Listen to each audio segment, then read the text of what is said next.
입니다. 계속해서 문화국제소관 감사 질의를 실시하겠습니다. 질의하실 의원님 계십니까? 네, 이윤하 의원님 질의해 주시기 바랍니다.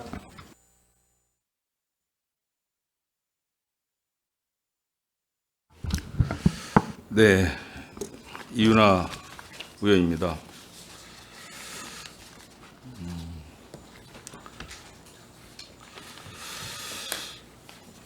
오랜만에 행감을 하는 것 같습니다. 먼저 우리 9대 평택시의회 마지막 행정사무감사인 것 같습니다. 본의 아니게. 그래서 그런 아쉬움도 있고 또 다른 이제 기대감 속에서 이렇게 감사에 좀 임하게 된 것 같습니다. 이번 감사는 저는 이제 어떤 전문가 집단이라든지 시민 단체라든지 또 이해 당사자들의 어떤 시각에서 보다는 우리 시민들의 입장에서 이제 눈높이를 좀 맞춰보고 또 일상 속에서 우리 평택시 행정의 이제 문제점과 이제 개선 방안을 이제 찾고자 이제 나름대로 좀 노력을 했습니다. 그래서 이번 감사에서는 이제 예산 낭비라든지 또 부적절한 이제 집행에 대해서는 허투루라는 표현 아실 거예요. 허투루라는 제목으로 또 하나는 정책 변화하고 이제 혁신 또 그리고 어떤 정책 대안을 제시하는 바꿔 체인지라는 제목으로 몇 가지를 좀 준비를 했습니다. 성실한 답변을 부탁드리겠습니다. 2025년도 문화국제국 행정감사를 좀 시작하도록 하겠습니다. 먼저 이제 공통질의를 좀 하겠습니다. 국장님은 한 5년 전에도 문화국제국에 계시진 않으셨죠? 다른 데 계셨었죠? 네, 공직생활 중에 처음이십니까? 2019년도에 제가 8대 시의회에 있을 때인데 그때 이제 세출 예산과 2024년도 전년도 이제 결산 예산을 좀 비교를 해봤어요. 5년 전 2019년도 대비해서 완전히 단순 비교하기에는 좀 어려운 점이 좀 일부 있습니다. 그렇지만 뭐 과가 이제 전과가 됐더라도 그런 걸 다 합쳐 보면 2019년도 대비해서 세출 예산은 어느 정도 늘었다고 생각을 혹시 하세요? 그냥 대충 말씀하셔도 상관없습니다. 아무래도 뭐 아트센터든 이제 네. 시설비 포함했으니까 그래도 한 100% 정도는 늘어나지 않을까. 더블. 예. 뭐 비슷한 것 같습니다. 그거 한번 자료 한번 놔주시죠. 저 자료를 한번 좀 보세요. 여러분들도 뭐 집행부 분들도 저렇게 단순 비교한 거는 아마 처음 보실 거예요. 5년 전에 우리 문화국제국 예산 현액하고 2024년도 예산 현액이 저렇게 차이가 많이 납니다. 89%의 차이가 납니다. 거의 더블입니다. 956억에서 1811억으로 저렇게 많은 지금 세출 예산을 여러분들은 편성해서 집행하고 있다. 평택시 전체 예산의 10%에 육박하는 예산을 집행을 하고 있다. 이렇게 인식들을 해주셨으면 좋겠고요. 그 중에서 특이한 점이 좀 있죠. 문화예술과를 보면 209%예요. 209%면 단순히 2배가 아니죠. 3배예요, 3배. 그렇죠? 298억에서 923억으로 엄청난 예산 증가가 됐습니다. 문화예술과가 209%로 증가가 됐어요. 주요 원인은 뭐로 파악을 하세요, 국장님께서는? 아무래도 이제 문화재단이 생겼고요. 그렇죠. 네, 문화재단이 네. 한 130억 정도 네. 지금 예산 지금 편성해서 그 좀 전에 말씀드린 네. 아트센터라든지 이제 무형유산 뭐 건축 예산이 전수관이라든지. 있고요. 예. 네, 이해합니다. 한미 국제교육과도 단순 비교하기는 어렵죠. 예전에 한미 사업단이 있었을 때 예산이기 때문에 또 총무과에 국제교육팀이 별도로 있어서 단순 비교하기는 어렵지만 그렇다라고 하더라도 굉장히 많은 증가율이 있어요. 492%. 단순 비교는 아닙니다. 특별한 사유가 뭐가 있습니까? 여기도?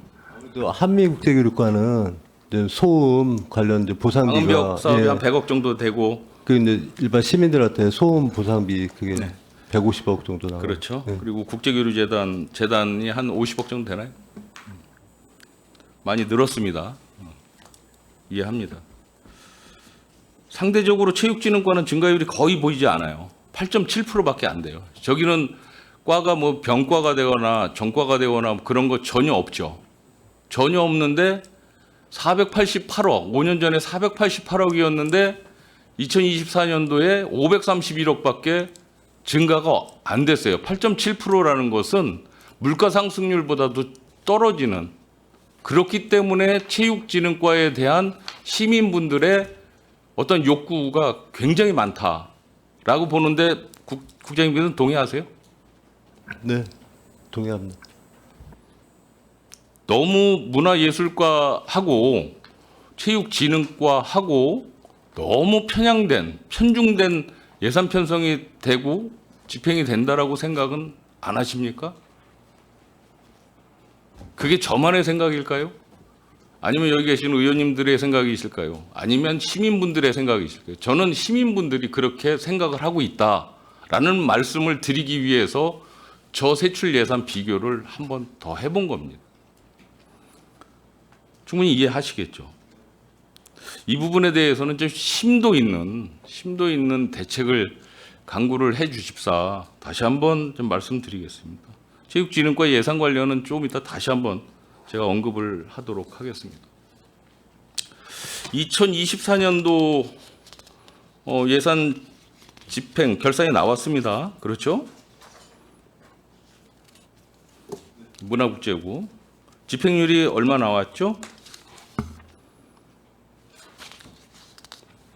2024년도 집행률 잘 나왔어요. 98.89%. 그렇죠? 집행 잔액 20억. 그런데 이제 문제는 2월액이 많다라는 거예요. 2월액이 굉장히 많죠. 406억. 사유는 뭐 비슷한 거 말씀하실 것 같고요. 그렇죠? 관급 공사, 아트센터, 뭐 전수교육관, 박물관 준비하고 있고 여러 가지. 제가 답변을 다 했습니다. 2025년도 1회 추경 포함해서 세출 예산이 얼마 지금 집행하고 계시죠? 문화 지금 현재 집행률은 저희가 지금 자료 갖고 있는 게 집행률 없어요. 말고 1회 추경 세출 예산 얼마 지금 4개 과에서 얼마 지금 집행하고 계십니까? 2025년도 집행 금액을 국 차원에서 모르고 계세요? 1,235억 원 지금 편성해서 집행하고 계신 거 아닌가요? 맞습니까? 다른 과장님들 맞습니까? 왜 답변들을 못 하시죠? 확인 정도 하는 건데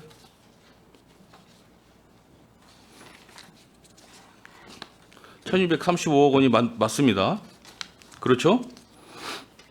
평택시 예산에 적지 않은 예산을 지금 집행하고 계신데 예산이 적정하게 편성되고 적정하게 지금 집행이 되고 있다라고 판단하고 계십니까? 국장님께서는? 지금 사실은 뭐 재정이 좀 어려운 상태라 저희가 뭐 충분하게 예산 확보는 아직 좀 미진한 상태고요. 예. 한정된 예산 안에서 충실하게 집행하고 있습니다. 그렇죠. 예산이 그 2024년도 대비해서 이렇게 늘지 않았죠. 오히려 감액 예산을 편성한 부서도 있는 걸로 알고 있습니다. 아무튼 어떻게 됐든지 예산이 잘 집행이 되고 정말 허투루 예산이 새지 않는지 항상 관리 감독을 철저히 국장님께서는 해 주셔야 될 것 같습니다.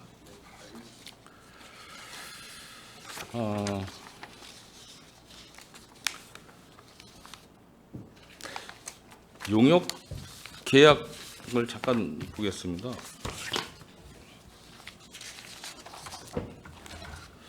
용역 계약을 체결을 많이 하시잖아요. 그렇죠? 뭐 전부서 다 공통인 사항이지만 문화국제국을 보면 문화예술과 뭐 한미국제교류과 관광과 뭐 문화재단까지 해서 3개년 연속해서 그 중복 계약을 하는 업체들이 일부 있습니다. 문화예술과 같은 경우에는 공연단체 음향장비 지원 사업 같은 경우 3년 연속 2천만 원짜리 이하 연속 계약하고, 국제교류과도 아카이브 관리 시스템 용역 계약도 한국 땡땡땡 기술 주식회사와 3년 연속, 관광과도 한국 근현대 음악관 소장자료 목록화 용역 사업도 세종 땡땡땡 업체와 3년 연속 계약을 하셨어요. 맞습니까? 맞죠? 네네. 문화유산과도 모바일 스탬프 투어 임차 용역 사업 3년 연속 임차 용역 사용하셨어요. 아마 맞을 겁니다, 다. 문화유산과 대표 축제 박람회 뭐 비품 임차 사업도 땡땡땡 업체와 연속해서 계약을 맺으셨어요. 이 해당 사업 용역 계약이 3년 연속해서 동일한 업체와 계약한 어떤 특별한 사유가 있습니까? 이 공통 질문입니다. 어느 과장님이 말씀하셔도 좋습니다. 한미국제교류과 먼저 예. 말씀드리겠습니다. 저희는 아카이브 관리 시스템에 대한 사항인데 이거는 제작 업체이기 때문에 네. 그러니까 일반적인 용역 사항이 아니고 유지보수보다는 제작을 해서 관리되는 부분이 있어서 이 그러니까 업체들- 처음에 계약을 했을 때 한 3년 정도는 연속 사업을 갖고 해야 되는 사업이라는 말씀이시죠? 네, 저 제작을 해서 그거 들어가 있기 이해했습니다. 때문입니다. 지금 이렇게 지금 용역 계약을 체결을 하면서 다른 업체들하고 견적을 비교를 하고 계십니까? 국장님 어떻습니까? 전체적으로 말씀드리는 거예요.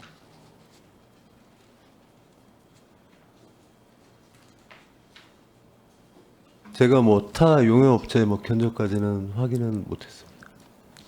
이게 수의계약 그 1인이 그러니까 한 군데 업체하고 계약을 할 수 있는 그런 사항들이에요. 다 금액을 보면 그렇죠. 그냥 2천만 원짜리 이하는 그냥 수의계약, 5천만 원짜리 이하는 여성기업, 장애인기업, 사회적 기업 이런 곳하고 이제 다 하는 뭐 거의 일정 비율 맞는데. 적어도 3년 이상 동일한 업체와 계약을 체결할 때 아까 국제교류 과장님 말씀하신 그런 어떤 연속 사업을 갖는 그런 어떤 용역 사업 이외에 그런 어떤 행사 뭐 이런 부분에 대해서 3년 연속 이렇게 동일한 업체 계약 체결할 때에는 그 다른 업체와 비교해야 되지 않습니까? 비교 견적서 같은 게 다 있습니까? 없는 걸로 알고 있어요. 안 하시더라고요. 이따가 다시 한번 말씀드리겠지만 이게 지금 문화국제국만의 문제가 아니라 전 부서에 다 해당되는 사항입니다. 이게 엄청난 이 예산을 절감할 수 있는데 그렇지 못한 사례들이 많이 있습니다. 이따 다시 한번 말씀드리겠습니다. 이해들은 하시죠? 네, 충분히 이해하시리라고 생각하고요.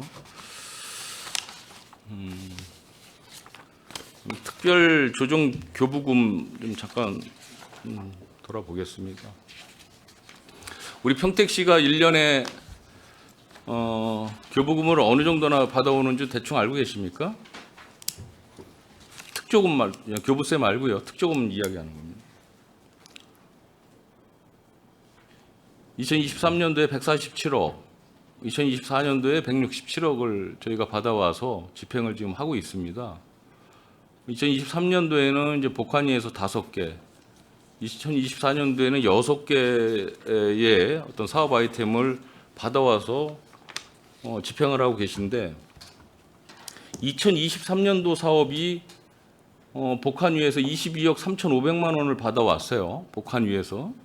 근데 전 사업이 다 체육진흥과예요. 알고 계시죠? 23년도 사업은 다 종료됐습니까?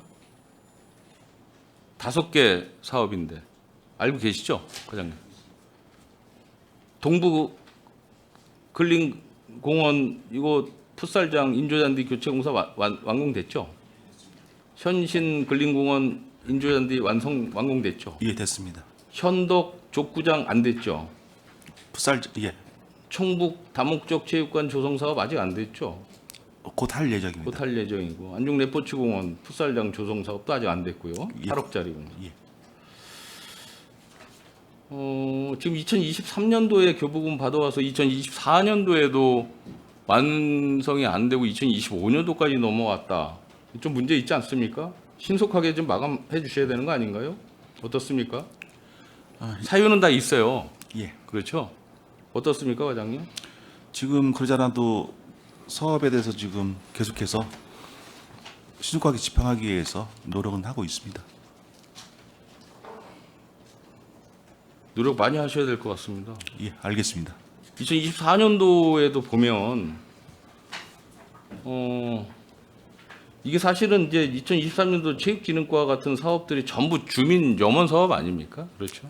예, 맞습니다. 주민들이 많이 기다리고 계신데 어차피 사업을 시작했으면 빨리 이제 마감도 해야 될 것이고 또 이게 자꾸 늘어지다 보면 요즘에 공사비가 굉장히 많이 올라갔잖아요. 그래서 또 사업 못하는 것도 있을 것 같은데 맞죠? 공사비 추가 들어가는 거, 시비가 추가되는 것들이 예, 일부 자꾸 있습니다. 이렇게 발생이 된다는 얘기죠. 그러니까 빨리빨리 2023년도에 빨리빨리 시작을 해서 끝냈으면 그런 일도 없을 텐데 자꾸 늘어지다 보면 뭐 설계 변경하고 뭐하고 하다 자꾸 늘어지다 보면 시비는 더 추가될 것이고 그러다 보면 또 예산 편성해야 되고 그러다 보면 자꾸 늘어진다는 얘기죠. 2023년도께 2025년 지금 6월 중간이 가고 있는데도 다 마무리가 안 됐다?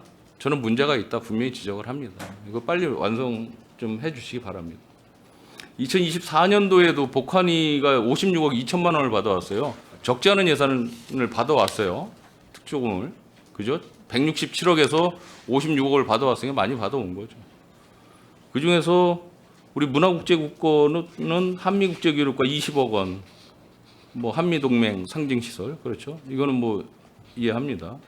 체육진흥과 2건 받아왔습니다.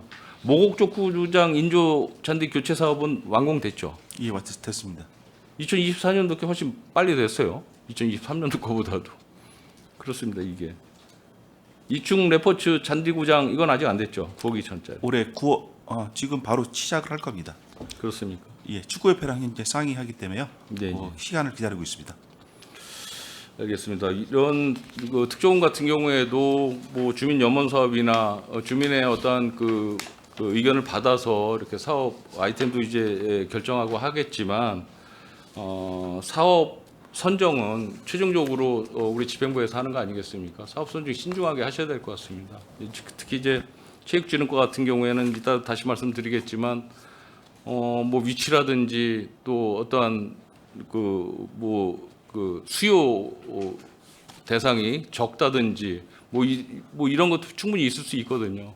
그런 부분은 이렇게 사업 결정하시는데 신중을 기해야 되겠다라는 말씀 드리고 뭐 나중에 다른 부서 말씀드리겠지만 뭐 산책로 LED 조명 사업 같은 거 이런 거 설치해 놓고도 나중에 관리 예산이 더 들어가는 겁니다. 또 뭐 안성천 산책로 뭐 데크길 조성 사업 이거 데크 저희 뭐 이런 말씀 드리면 뭐하지만 저 세교동 그 통북천 옆에 그 인도에 데크 깔아놓은 거 지금 다 허물어져 가지고 매일같이 민원 들어옵니다. 계속 무너져 가지고 그 지나시는 시민들 자꾸 빠지고 넘어지고 뭐 이런 민원이 뭐 본물처럼 밀려들거든요. 그 나중에 사후 관리 예산 대체가 안 씁니다. 그래서 그런 사후 관리 예산까지도 염두에 두셔가지고 이런 특조금 같은 건 신청해야 되겠다라는 말씀을 드리기 위해서 이 말씀을 드리는 겁니다. 이해하셨죠? 네, 알겠습니다.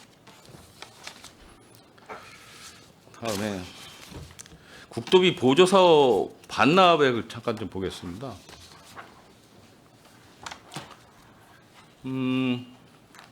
2024년도 특별회계 빼고 일반회계가 얼마인지 알고 계시죠? 1조 9,643억이었습니다. 그런데 국도비 보조 사업, 매칭 사업이 금액이 어느 정도나 되는지 혹시 알고 계세요? 1조 2,915억 원입니다. 1,143개 사업에. 이게 포지션으로 따지면 65.75%가 일반 회계 예산 중에 65.75%가 전부 국도비하고 같이 매칭으로 들어오는 사업들이에요. 이게 과연 진정한 지방 자치가 이루어질 수 있을까? 저는 굉장히 회의감을 이제 느끼고 있는데 뭐 국장님은 어떻게 생각하시는지 모르겠어요. 복한이과도 굉장히 많습니다. 복한이과도. 이게 참 문제란 얘기죠. 그렇죠? 복한이과는 9,519억 원 보조 사업이 엄청나게 많죠. 우리가 받아오는 매칭되는 1조 2,915억 원 중에 9,519억 원이 우리 복지환경위원회 관련 매칭 예산이에요. 그게 73.7%나 됩니다. 어마어마한 거죠. 그러면 거의 우리 복지환경위원회 소속되어 있는 우리 각 업무 부서는 거의 3분의 2 정도가 전부 국도비 매칭 사업밖에는 하지 못해요. 그러니까 정말 시민들이 원하는 또 우리 시 행정부에서 실제 어떠한 시민들을 위한 진정한 예산 편성을 하기가 굉장히 어렵다. 저는 이건 50% 이하로 떨어뜨려야 된다. 그러니까 쓸데없는, 다 쓸데없지는 않겠지만 불필요한 쓸데없는 이런 예산은 공모사업 신청하지 마시라 라는 차원에서 말씀을 드리려고 이 말씀을 드리는 겁니다. 이해하셨습니까? 전압 반납액이 있어요. 이렇게 받아왔는데 문화예술과 같은 경우에는 반납이 있더라고요. 금액은 많지 않은데 공연장 대관료 반납이 300만 원짜리가 있었어요. 왜 이게 신청자가 없어서 반납을 하셨다는데 저는 이거 굉장히 아까워서 한번 말씀드리는 겁니다. 지적을 하는 겁니다. 공연 대관을 그냥 해주겠다는데 신청자가 없다? 저희가 그 예술단체에 그 대관을 행사를 할 때 그 대관료가 무료입니다. 그러니까. 그래서 신청. 그래서 이런 부분은 홍보 부족 아니겠습니까? 홍보 충분히 해서 이런 거 반납 안 될 수 있게끔 노력해 주시기 바랍니다. 국장님께서도 이 전체적으로 국도비를 어렵게 따오신 거잖아요. 이렇게 따오신 건데 또 반납을 하는 부분은 좀 문제가 있으니까 이런 것 반납액이 최소화될 수 있도록 관리 감독 철저히 해주시기 바랍니다.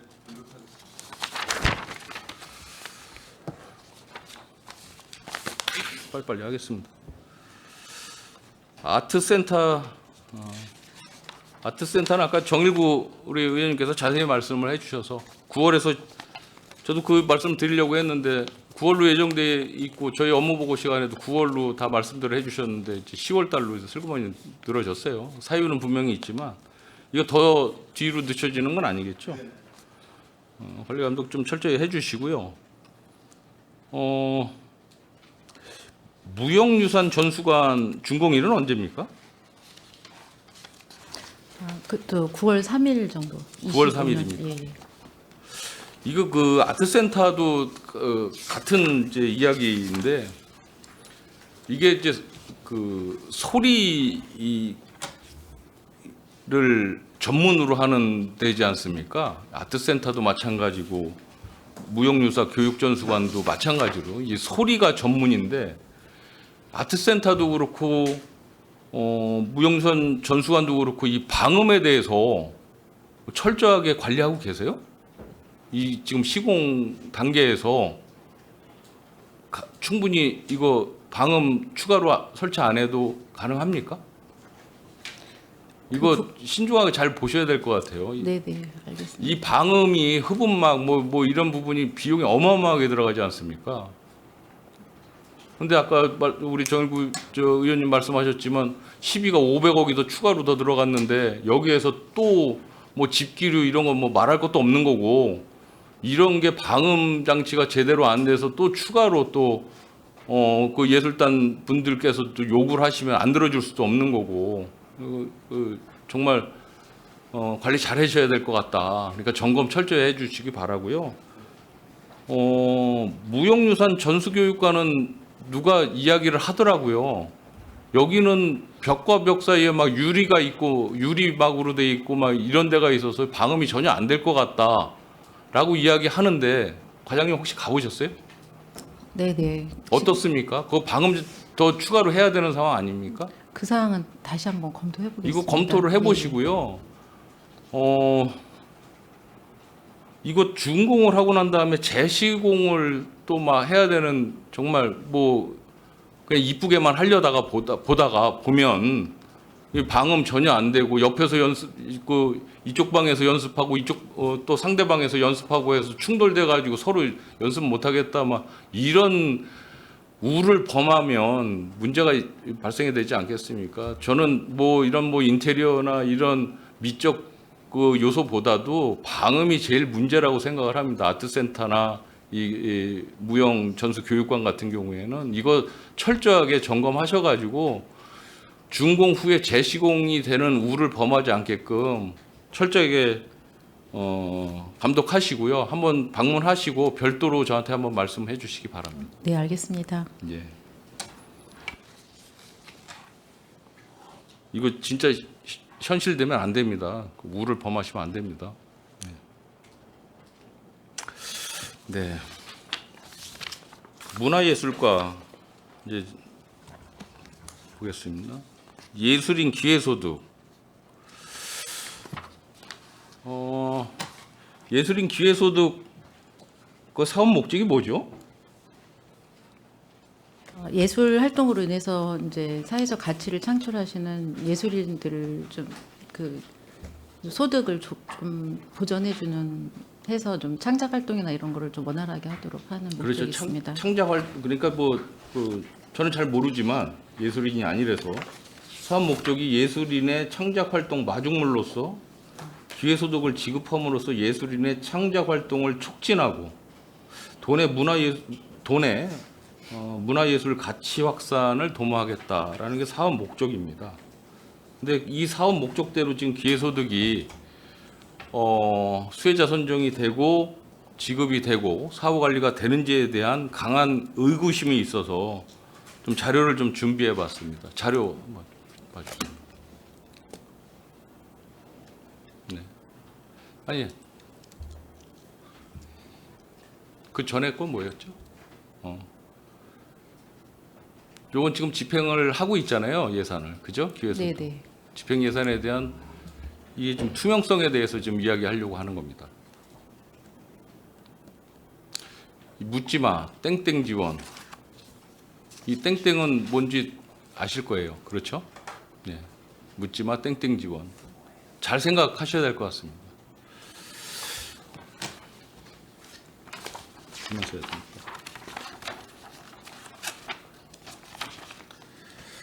그 2024년도에 이제 시작이 됐죠. 네, 최초에 예, 그렇죠. 지급했습니다. 그 집행액이 얼마인지 저기 나와 있죠. 4억 2,900만 원, 286명에게 지급을 했어요. 자료 맞죠? 288명이라고. 288명? 예. 1.5명이 어디 갔나? 네, 4억 2,900만 원이 집행이 됐습니다. 2025년도에 그 예산 편성이 꽤 많이 됐어요. 집행액 대비 사실은 그렇게 하면 안 되지만 집행액 대비해서 편성액을 보면 54%나 증액이 됐어요. 뭐 많이 수혜를 입는 거에 대해서 문제가 있다라고 말씀드리는 것은 아닙니다. 다음. 이 문제점이 많아요. 이게 어디서 발급을 해주죠? 예술활동 증명서를?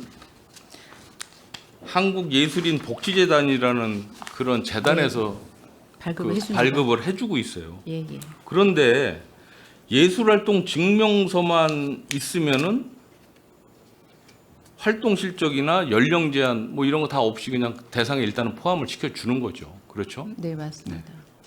그리고 어떠한 특정 분야, 뭐 특히 방송 뭐 이쪽에 계신 분들은 이 스태프로 한 두세 번 참여를 해도 어떤 경력 증명서가 나오다 보니까 예술인으로 인정을 받더라. 그리고서 지급을 받는 거예요. 또 이제 문제는 현금으로 지급하지 않습니까? 네, 맞습니다. 현금으로 지급해 주는데 사용 내역이 예술 창작 활동에 투입이 되는지 안 되는지 확인을 안 해. 그리고 여기 보면 사업 목적이 예술인의 창작 활동을 촉진하고 사업 창작 활동 성과에 대한 측정 자체를 하질 않아요. 전혀. 그냥 줘. 그리고 타지 자체에서 전입을 했을 때 실거주 기간 제한 없이 그냥 지급을 해줘요. 우리는 도계에 있어요. 그렇죠. 그리고 경기도만 지금 예술인 기회소득을 지금 지급하고 있죠. 그렇죠. 우리 옆에 있는 도는 없어요. 위장 전입에 대해서 확인해 보셨어요? 위장 전입이 혹시 보셨어요? 저희는 이제 초본을 제출을 하는 걸로 가름하니까 이제 초본. 실제 사는지 여부는 그렇잖아요. 네, 확인이 안 됩니다. 등본이죠, 등본. 초본으로 초본? 예, 예. 이게 중복 수령을 한다든지 또 서류를 위조를 한다든지 제가 말씀드린 위장 전입, 특히 평택 같은 경우에 위장 전입 이런 부정수급 사례가 이제 굉장히 많이 증가하는 게 언론 보도를 통해서도 많이 나오고 있지 않습니까? 부작용이죠. 본래의 취지와는 전혀 다른 이런 문제점이 분명히 있다. 이 문제점을 어떻게 타파를 해야 될지에 대해서 다음 주. 저는 이렇게 생각을 합니다. 예술인 이거는 우리 시에서 할 수 있는 사안은 아니죠. 네, 이거는 우리 이런 시의회를 통해서 일개 시의원이 강하게 어필을 해서 항의를 해서 우리 문화국제국을 통해서 경기도로 이러한 내용을 올려서 한국예술인 복지재단에 전달이 돼야 되겠죠. 그래서 말씀을 드리는 겁니다. 여러분들이 실제 잘못한 것은 없지요. 여기서 선정하는 게 아니니까. 그렇죠? 네, 네. 그러니까 이런 예술인 활동 실적이라든지 이 성과를 포함해서 선정 기준을 강화를 해야 되겠다. 강화를 해주지 않으면 안 되겠다. 방송국에 두세 번 나가서 경력증명서 인정받아서 그거 가지고서 예술인 기회소득 1년에 150만 원씩 수령을 한다? 어느 나라에서 그런 일이 벌어집니까? 있을 수 없다. 단 한 명이라도 그런 사람은 줘서는 안 된다. 라는 게 제 생각이고 우리 평택 시민분들의 똑같은 생각일 것이다. 왜? 시민들의 세금이 50%가 매칭돼서 들어가지 않습니까? 그렇죠. 잘 들으셔야 될 것 같습니다. 그리고 지급한 후에 사업 성과 체크도 분명히 해야 된다. 창작 활동을 하고 있는지 안 하고 있는지. 그렇죠? 네, 네. 그래서 선정 기준에도 추가를 해야 될 것이다. 다 건의를 해달라고 제가 말씀드리는 겁니다. 경기도에 또 한국예술인 복지재단에 강력하게 건의를 해주셔야 됩니다. 그래야 이 기회소득이 앞으로 살아나갈 수가 있습니다. 또 타지자체에서 전입했을 경우에 언젠가 제가 한번 말씀드렸지만 일정 거주기간 이상이 돼야 된다. 그렇죠? 네. 어제 전입이 돼서 신청 기간에 딱 맞춰갖고 들어와서 바로 신청하자마자 수령을 한다? 말이 됩니까? 예를 들어서 성안 안국리에서 이런 분이 계셔서 1km 건너와서 주소 전입해놓고 그리고 신청해서 수령을 한다? 여러분들 그거 주실 수 있겠어요? 그거 알고서. 그건 말도 안 되는 거지 않습니까? 그런 말씀을 드리는 겁니다. 그리고 또 하나는 기회소득 지급도 굉장히 중요하겠지만 실질적으로 이분들이 창작 활동을 할 수 있는 그 활동 무대 공간을 확보해 주는 것이 더 예술인 기회소득보다 사실은 더 중요한 거죠. 그런데 이게 바로 눈앞의 진상이라고 현금이 더 중요하다라고 생각하는 이 세태가 정말 안타깝다. 그 말씀을 좀 드리는 겁니다. 충분히 말씀을 드린 것 같습니다. 과장님 어떻게 생각하십니까? 제가 지금 여태까지 쭉 문제점이라든지 또 대안에 대해서 말씀을 드렸는데 이런 부분에 대해서 뭐 제 말이 일부 틀린 것도 있겠지만 맞는 부분에 대해서는 네, 경기도나 이 재단 쪽에 좀 강하게 좀 건의해 주실 용의가 있으세요? 네네. 지금 주신 말씀 참고해서 지금 정책 대안 주신 것도 저희가 검토를 해서 강력하게 건의하도록 하겠습니다. 강력하게. 감사합니다. 강력하게. 네. 꼭 좀 해주시기 바랍니다. 네, 좀 감사합니다. 제도가 좀 개선이 될 수 있게끔 노력해 주시기 바랍니다. 그다음에 한미 국제교류과 좀 잠깐 보겠습니다. 말도 많고 탈도 많았었던 그 에어쇼 지원 사업이 뭐 언론에서도 뭐 굉장히 많이 좀 이야기가 되고 있습니다. 그렇죠, 과장님? 예. 에어쇼가 지난달 5월 10일, 11일 개최됐는데 첫날 이제 비가 오면서 좀 엉망이 되기 시작했죠. 그렇죠? 네. 이거 주관과는 뭐 우리 국제교류과지만 재단에서 모든 거 다 주관했죠. 네. 사업 성과를 100점 만점에 몇 점을 주실 수 있겠습니까? 측정하기는 어려우시겠지만 제가 감히 말씀을 못 드리겠습니다. 알겠습니다. 이게 그 사업 특성상 교통 문제가 굉장히 대두가 됐으리라고 생각을 저는 합니다. 저도 뭐 K55에 출입 패스가 있어서 이제 들락날락 해보면 거기는 완전히 통제가 되기 때문에 특히 이제 패스가 없으신 분들은 본인 차로 들어갈 수가 없는 상황이지 않습니까? 그러다 보니까 이 문제가 야기가 된 것 같은데 이런 부분에 대해서 그러니까 관람객이 자기 자차를 끌고 그 부대 안에 접근하지 못하는 부분에 대해서 많은 홍보가 더 필요했었다. 거기에 따르는 불만이 굉장히 많이 있었기 때문에 부대 특성상 보안 유지나 여러 가지 안전 문제 때문에 자차를 끌고 에어쇼를 보러 그 부대 안에 접근을 하기가 굉장히 어렵다는 홍보를 더 많이 했어야 됐다. 그래야 그 시민분들의 불편함, 불만을 조금은 잠재울 수 있었을 것이다. 추후에 이런 계획을 세우시면 이 부분에 대해서만큼은 더 많은 홍보를 하셔야 이런 불만이 해소가 될 것 같다. 어떻습니까, 과장님? 네. 주신 말씀 감사합니다. 이 사항에 대해서 유념해서 차후에 같은 행사를 하게 된다면 주의해서 진행하겠습니다. 그리고 이게 1억 5천만 원짜리 사업인데 1인 단독 입찰로 수의 계약으로 진행이 됐어요. 긴급으로. 이거 뭐 특별히 문제는 없습니까? 그 사항에 대해서는 재단에서 계약을 한 사항이라 제가 미처 파악을 못했습니다. 이 부분도 한 번쯤은 체크를 좀 하셔야 될 것 같다. 라는 생각이 좀 듭니다. 그리고 덧붙여서 이 에어쇼 이런 부분 추후에 이런 사업을 진행하면서 이런 여러 가지 문제, 시민 불편이 있었던 부분에 대해서는 다시 한번 복귀를 해서 추후에는 이런 불만이 없게끔 각별히 유념해 주시기 바라고요. 그리고 지금 1인 그 단독 입찰 같은 부분 이게 뭐 유찰이 돼서 단독 수의 계약을 했다라고 하는 것 같긴 한데 이런 부분에 대해서도 한번 체크해 보시기 바라고요. 지금 재단 쪽들이 유독 7천만 원짜리, 8천만 원짜리 뭐 이런 그 계약들이 쪼개기 계약이 꽤 있어요. 꽤 보이고 있어요. 나 재단 쪽에 다시 한번 이야기하겠지만 우리한테 예산을 심의받을 때는 단 하나의 사업으로 그 예산을 받으시잖아요.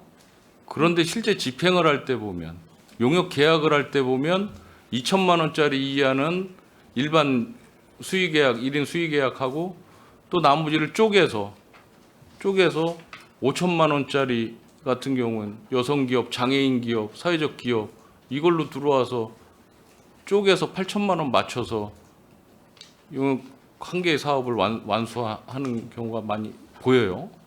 이거 편법 아닌가요? 어떻습니까, 국장님, 과장님들? 이거 다 어느 부서든지 다 해당되는 사항이에요. 특히 문화국제국만 있는 것도 아니죠. 근데 특히 재단 쪽이 그런 게 많다.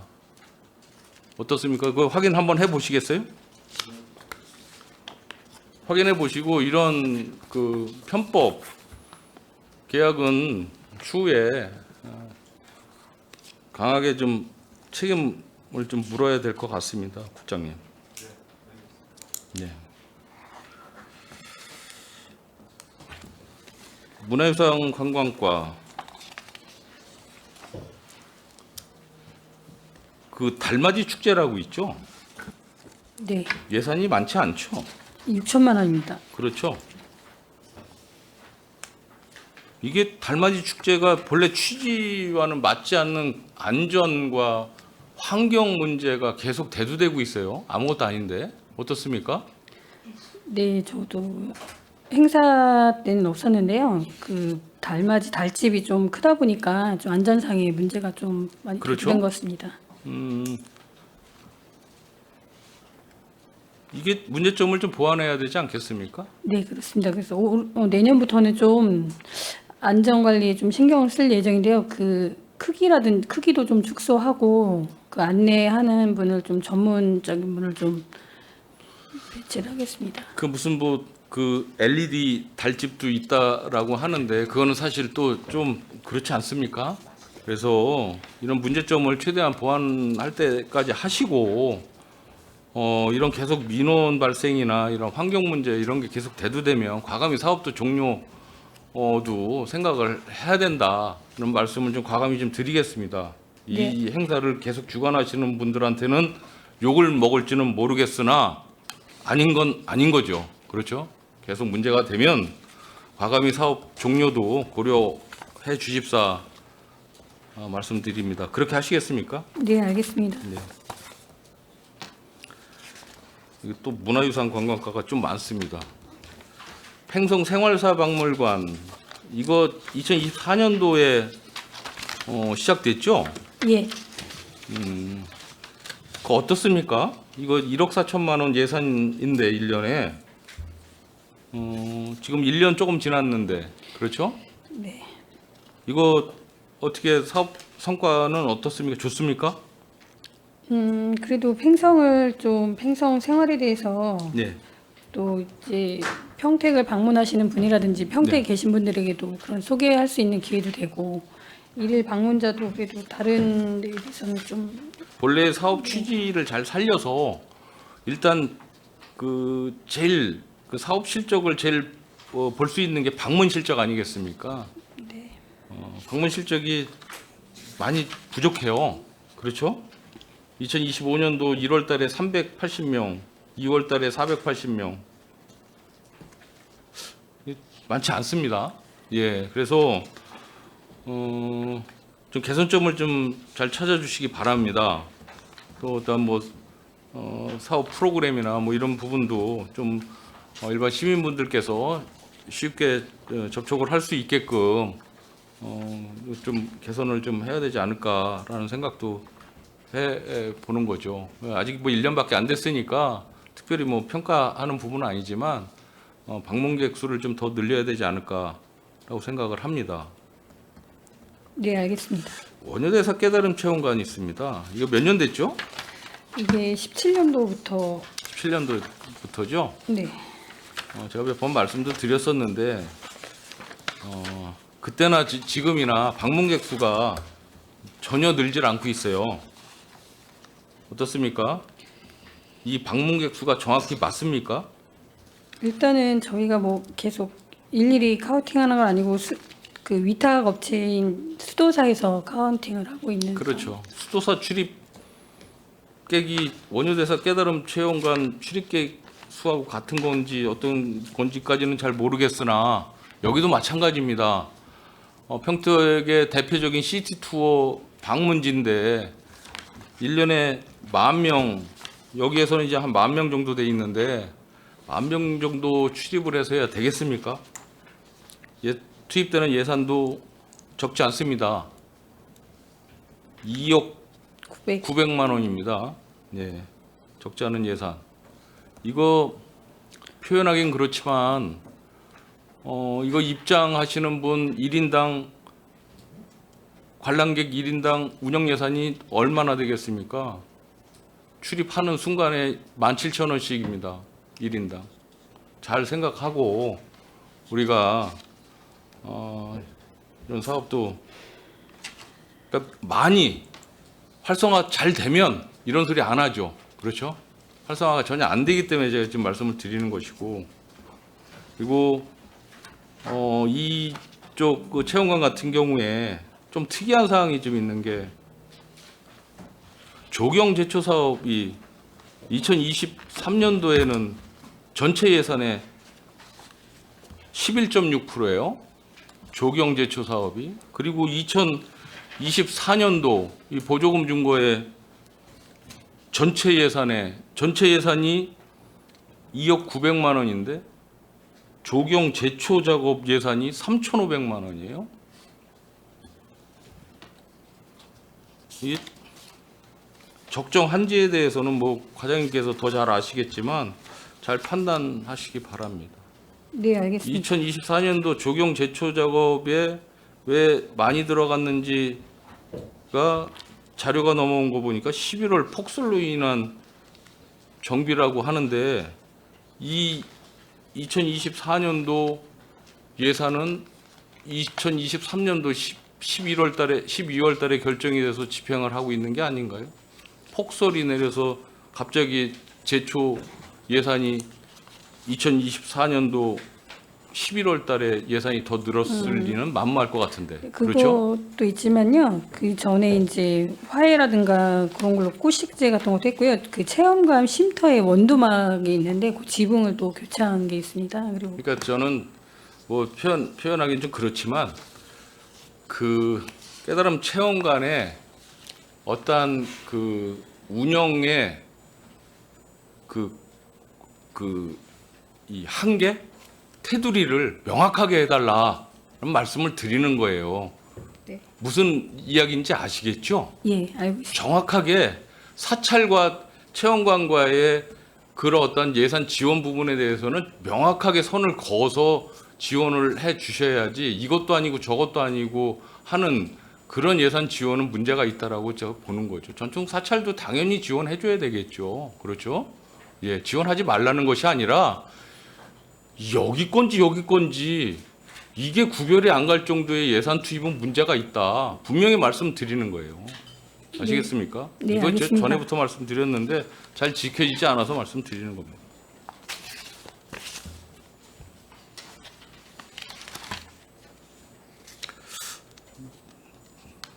스탬프 투어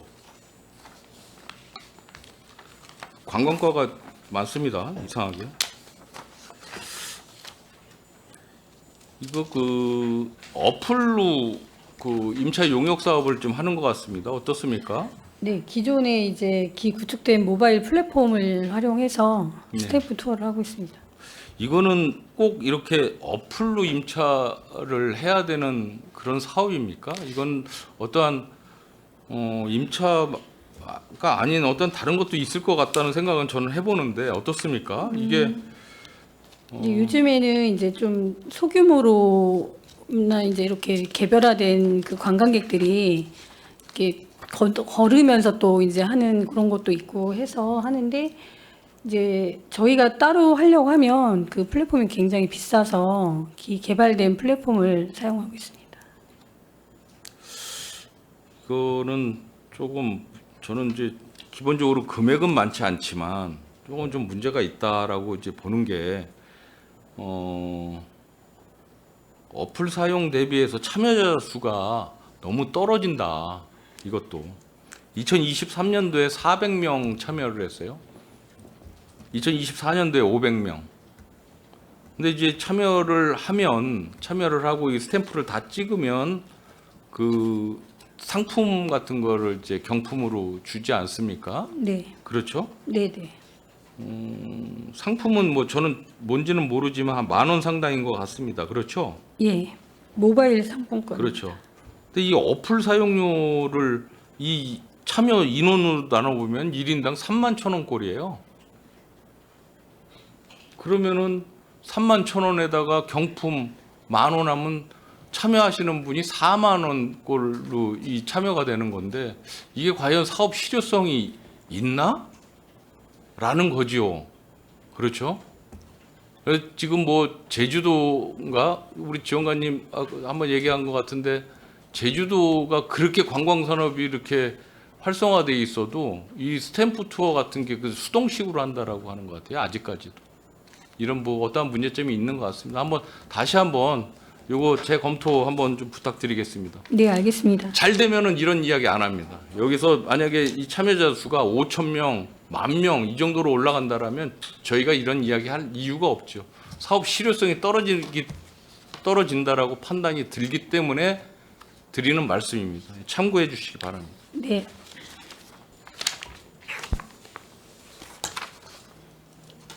위원장님 조금만 더 하고.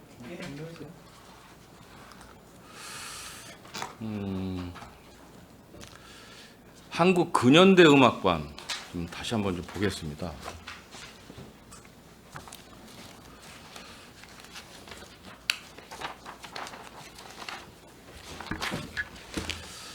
한국 근현대 음악관이 언제 그 개소가 됐죠?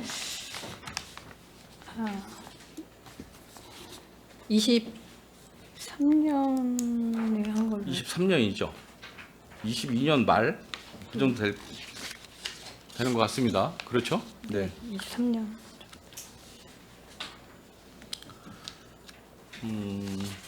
어떻습니까 여기? 여기가 한국 소리터 부속 건물에 2층, 3층을 사용하고 있는 거죠? 예, 1층의 지영이 국악관은 어디서 관리를 합니까? 저희가 관리하고 있습니다. 문화유산관광과에서 관리를 하고 계신 거고요. 그 1층의 지영이 국악관은 한국 근현대 음악관이 아니죠? 예, 그렇죠? 여기 1년 예산이 얼마나 됩니까? 지영이. 아니요. 근현대. 지영이 국악관은 8,500만 원인가 되고요. 그죠? 네. 근현대 음악관은 25년도에 1억 9,450만 원입니다. 네, 1억 9,450만 원이요.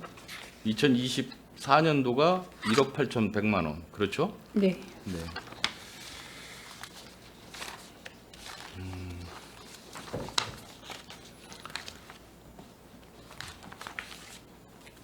이거는 제가 저렇게 정해봤습니다. 허투루 중복 불필요한 사업으로 인한 예산 낭비에 대해서 말씀을 드리도록 하겠습니다. 넘기세요. 한국 근현대 음악관이 한국 소리터의 부속 건물 2층, 3층을 사용하신다고 하셨죠? 네. 그렇죠? 저기 보면 2층, 3층에 658평방미터 약 200평을 사용하고 계세요. 그렇죠? 네. 한국 소리터가 전체가 2,117평 정도 되는 것 같습니다. 6,998평방미터. 그렇죠? 네. 아마 그럴 것 같습니다. 문제는 제가 왜 저 한지붕 세 가족이라는 표현을 사용을 했냐 하면 국장님 저거 보면 좀 이해하시겠습니까? 이해하시는 분들도 있고 못 하시는 분들도 계실 것 같은데 한국 소리터라는 큰 울타리 안에 방범 시스템 계약을 3개로 나눠서 하고 있어요 지금. 더군다나 한국 소리터 부속 건물의 2층, 3층을 쓰고 있는 아주 적은 한국 근현대 음악관의 방범 시스템 계약, 예산이 저렇게 많이 나와요. 국장님 혹시 알고 계세요? 저런 상황에 대해서 잘은 모르시죠? 과장님 알고 계세요? 왜 저런 현상이 일어나고 있는지? 저게 기본 상식선에서 정말 시민의 눈높이에서 한 지붕 세 가족 방범 시스템 계약이 쉽게 이해가 되십니까? 저는 아무리 이해를 하려고 해도 이해를 할 수가 없어요. 그러니까 간단히 얘기해서 한국 소리터는 별도로 계약을 체결을 잘 했습니다. 882만 6천 원에 2025년도 방범 시스템 계약을 잘 마쳤습니다. 주식회사 땡땡 회사하고. 그런데 똑같은 시점에서 한국 소리터 안에 있는 부속 건물에 있는 2층, 3층, 1층은 한국 소리터에서 경비하고 있죠. 지영이 국악관은 어떻습니까? 저는 그렇게 알고 있는데. 네, 맞습니다. 그렇죠. 2층, 3층만 한국 근현대 음악관에서 1,100만 원, 200평을 1년에 1,100만 원의 예산을 들여서 방범 시스템 계약을 체결했습니다. 또 하나, 문화예술과장님, 한국 소리터에 박물관 수장고 있죠. 합정동에도 하나 있죠. 네, 네. 거기는 또 다 위치가 다른 데 있어요. 수장고가 하나는 소리터에 있고 하나는 합정동에 두 군데가 있는데 장소도 떨어져 있는데도 불구하고 470만 원에 계약을 해서 사용을 하고 있어요. 똑같은 주식회사 땡땡 방범회사하고 한 지붕 하나의 울타리에 세 개의 용역 계약을 한 회사하고 체결을 했다? 국장님이 만약에 어떤 회사를 하고 있어요. 부속 건물을 하나 줬어요. 내가 기존에 하고 있는 방범 시스템에 부속 건물을 줬다고 해서 그거 별도로 계약하십니까? 절대로 그렇게 안 하시죠. 그리고 그 건물에 1층이 있고 2층, 3층이 있는데 1층은 그 울타리에 있는 계약처가 하고 있고 2, 3층만 별도 법인 냈다고 해서 별도로 계약을 하십니까? 안 하겠죠. 저게 만약에 각 국이 다르다라고 하면 혹시 조금 이해를 할 수 있을 것 같아요. 혹시 조금 요만큼.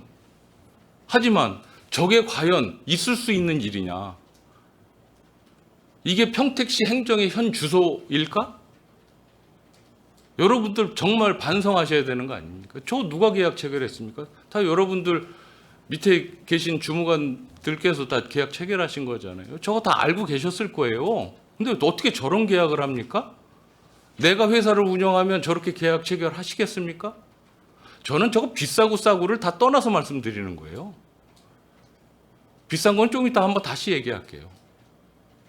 국장님 여기에 대해서 한번 솔직하게 한번 말씀을 해주세요. 예. 아니, 의원님 말씀 네. 당연히 타당하고요. 이제 다행인 거는 23년부터 이제 3년간 네. 이제 의무 약정 기간이 이제 금년에 종료되니까 의원님이 지적하신 대로 내년에는 그냥 통합해서 계약하도록 하겠습니다. 이 약정까지 했는데 3년 약정을 해서 계속 체결을 했어요. 그런데 저런 예산을 투입을 하나? 아니죠. 그거는 아주 잘못된 답변이세요. 저건 무조건 잘못됐다라고 말씀하시는 게 맞습니다. 다음 장. 가봤어요. 그래서 하도 궁금해서 도대체 저거 뭐지? 그래서 6월 15일 날 오전 10시에 저기를 한번 가봤습니다. 혼자 사진 찍을 수가 없어서 제 지인하고 저기 갔더니 소리터는 문이 잠겨 있고 저기는 문이 열려 있더라고요. 그래서 살그머니 들어가 봤습니다. 다음. 그 1층은 지영이 국악관이었어요. 그죠? 거기는 방범 시스템이 카메라가 2개인가 3개 정도 있더라고요. 그 2층을 갔는데 거기 이제 도서관하고 이제 그 자료 수집하는 뭐 그런 데더라고요. 거기도 2개인가 3개 정도 얼핏 보고 3층으로 올라갔습니다. 3층에는 아무도 없어요. 그리고 3층에 별로 뭐 없어요. 뭐 전시된 게 없고 저기 저렇게 무슨 설명하는 것만 이렇게 쭉 써 있는데 저 3층이 한 6, 70평 정도 되는 것 같던데 3층에 저 방범 카메라가 그 전체 그 200평 되는데 카메라도 많기도 많지만 저 3층에 아무것도 없는데 저렇게 1.5m 간격으로 저렇게 다닥다닥다닥 16개가 설치되어 있는 거예요. 저게 말이 돼?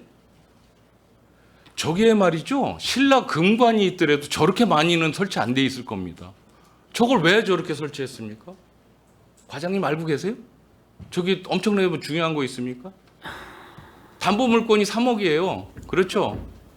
그 총계 다 확인해 봐요. 총계 5억짜리 계약입니다. 저도 사업을 하고 있지만 저는 담보 물건 10억 이런 표현하기는 그렇지만 저도 재고가 있는데 그래서 담보 물건 10억 집어넣어도 1년에 100만 원밖에 방공 카메라 8개에 100만 원 계약 체결해서 사용하고 있습니다. 유명한 방범 시스템 업체하고 저게 말이 돼?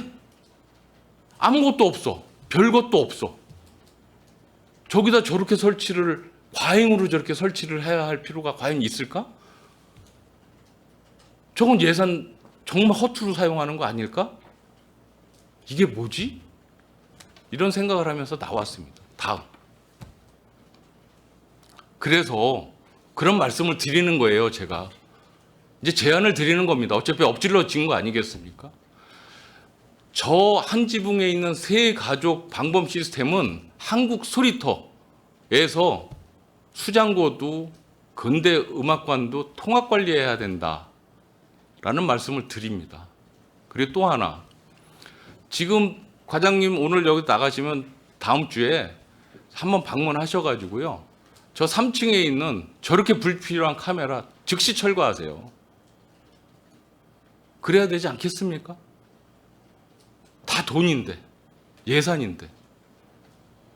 마지막으로 한 가지 더 말씀드리면, 제가 몇 년 전에 이런 말씀을 한번 드린 적이 있어요. 제가 8대 기획행정위원회 소속일 때, 왜 업무 부서마다 또 읍면동마다 왜 자동차 보험을 다 따로따로 계약을 하지? 한 군데서 일괄 통제하면 굉장히 편안할 텐데, 편리하고 아주 싸게 계약을 체결할 텐데. 그때 돌아오는 답변이 행정적으로 이거는 그 부서별로 하는 게 맞습니다. 라는 그냥 천편일률적인 답변이었어요. 저는 아닌데. 그러고서 지금 작년인가 언제부터 바뀌었어요, 제도가. 회계과에서 일괄 통제를 하고 있어요. 잘했다. 정말 잘했다. 제도 개선 잘했다. 그 물어보니 예산도 굉장히 절감되더라. 그런 거예요. 이것도 지금 방범 시스템 이 계약도 평택시 행정부 관할에 얼마나 많은 CCTV 방범 시스템 계약 체결을 했겠습니까? 이것 또한 마찬가지로 회계과에서 일괄 통제하는 거를 제가 제안 드리는 거예요. 그렇게 하게 되면 엄청난 예산을 절감할 수 있습니다. 그렇죠? 네. 한번 고려해 주실 수 있겠습니까? 한번 이거는 상의를 하실 필요성이 있다. 그 말씀을 드리는 거예요. 이게 주무관들이 그냥 개별적으로 불러서 되게 이런 사안이 다 이제 수의계약 체결이다 보니까 이제 문제가 좀 되는 거죠. 그렇죠? 그래서 이 부분에 대해서는 좀 심각하게 좀 받아들여 주셨으면 좋겠다라는 말씀을 좀 드립니다. 충분히 제가 설명을 한 것 같아요. 그죠? 어떻습니까? 그렇죠? 네. 한국 근현대 음악관 그 용역을 하는 게 좀 있어요. 용역. 그렇죠? 소장 자료에 대한 기록 용역을 지금 계속하고 있어요. 몇 년에 걸쳐서. 어떻습니까? 네, 맞습니다. 하고 있죠. 예.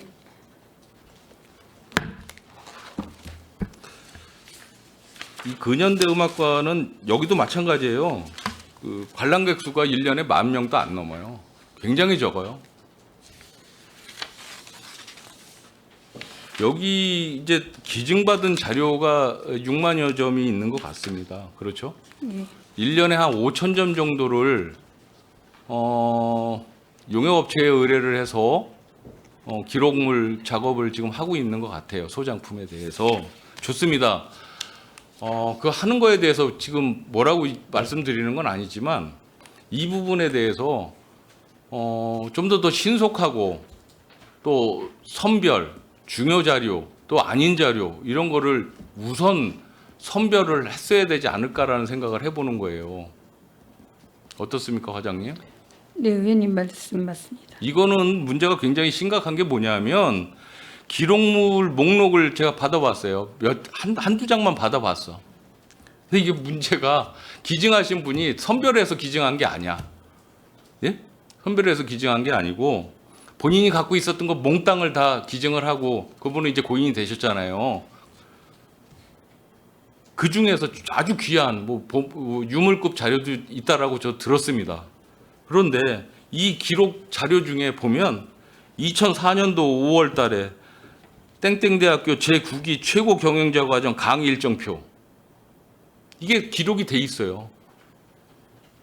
2005년 1월 달 한양대학교 강의 요청서 이걸 왜 기록을 합니까? 2003년 건설 최고 경영자 과정 모집 요강 이거를 왜 기록을 합니까? 이걸 왜 기록하는 용역비로 우리가 다 내야 되는 겁니까? 해서는 안 되는 사업이죠. 그렇죠? 이 6만여 점 중에서 정말 중요하다라고 생각되는 것을 전문가분들이 빨리 선별해서 그 선별한 자료만을 기록에 남겨야죠. 왜 최고 경영자 과정 모집 요강을 갖다가 기록에 남깁니까? 이게 말이나 됩니까? 그렇게 해서 6만 몇 점인데 1년에 5,000점씩 용역 의뢰를 해서 쓰는데 1년에 5,000점 용역하는데 4천만 원씩 지금 주고 있지 않습니까? 여러분. 이게 말이 됩니까? 그게 있을 수 있다라고 생각하십니까?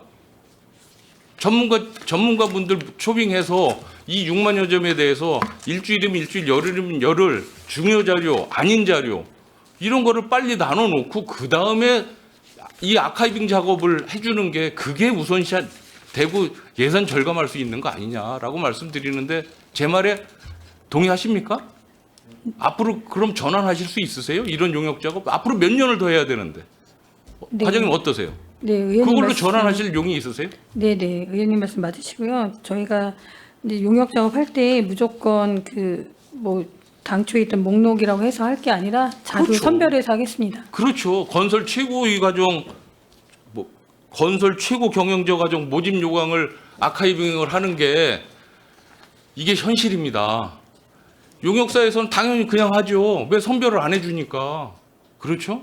비용은 어차피 용역비는 다 받으니까. 그럼 앞으로 몇 년 동안 몇 억을 더 투입을 해야 되는데 그런 작업을 왜 우리가 해야 되는지 전 전혀 납득할 수가 없어요.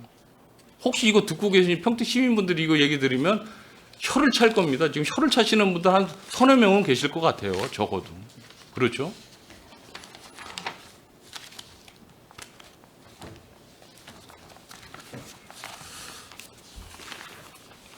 네.